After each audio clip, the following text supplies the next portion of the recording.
When I was 13, I was in a plane crash.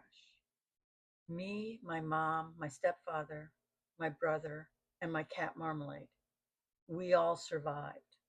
But here's the thing, I didn't remember it. For 27 years, my brain protected me. It was a gift not to remember until I was ready.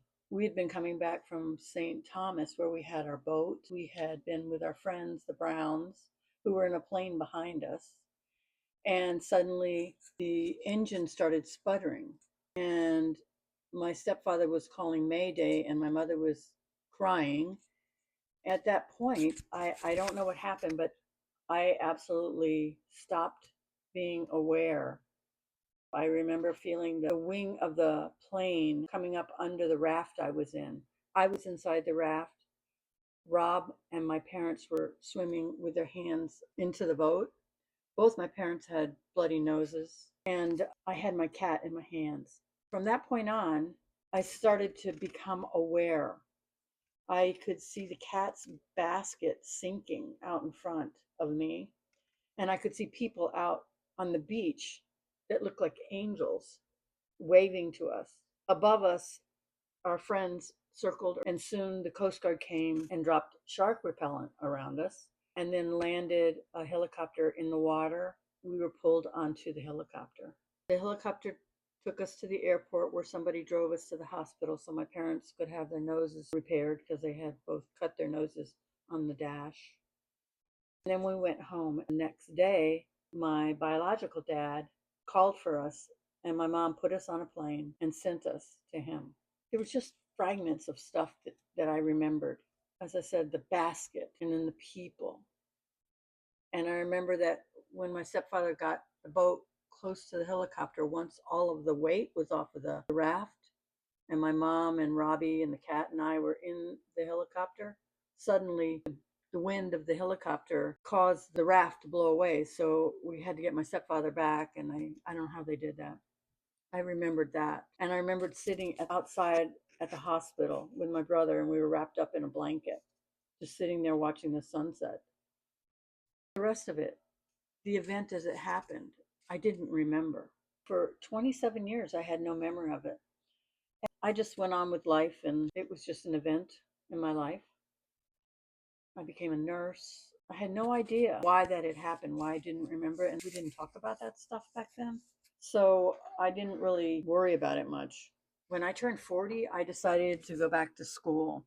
And I was taking a creative writing class, and the assignment was to write about a traumatic event that we had had. So I thought, great, I'll write about this accident that I didn't remember. When I started writing the story, all the memory of it came back to me, and I was crying and crying and crying, just remembering the pain of it and the scariness and all the stuff that was going on in my head while we were in the plane about to crash. Before we went to the airport, we had been on the island of St. John in the boat, and then we had brought the boat back to St. Thomas.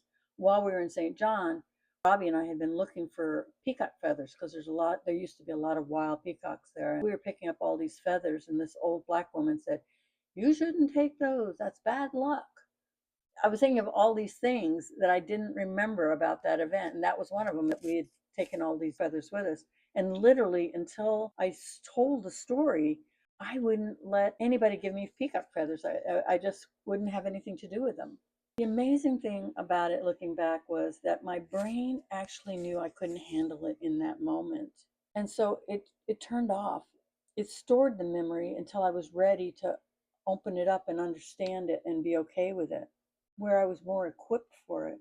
It's just amazing to me to look at all traumatic events that happen to people that they lose the memory of, and we want to open that up. And maybe it isn't the time to open it up right after it happens. Maybe we need to be in a certain place, in a certain space, to be able to open up about it and let it go. What I want to tell you is that you don't want to push people to open up those wounds before they're ready. I don't believe in forcing healing on someone else's timeline, because maybe, just maybe, the brain is doing what it's meant to do.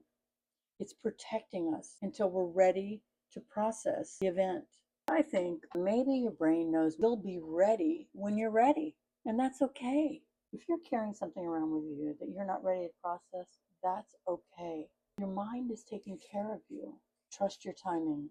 If you want more tools to navigate life's boundaries or emotions, subscribe, comment below, like and share. Honor your brain for what it does best.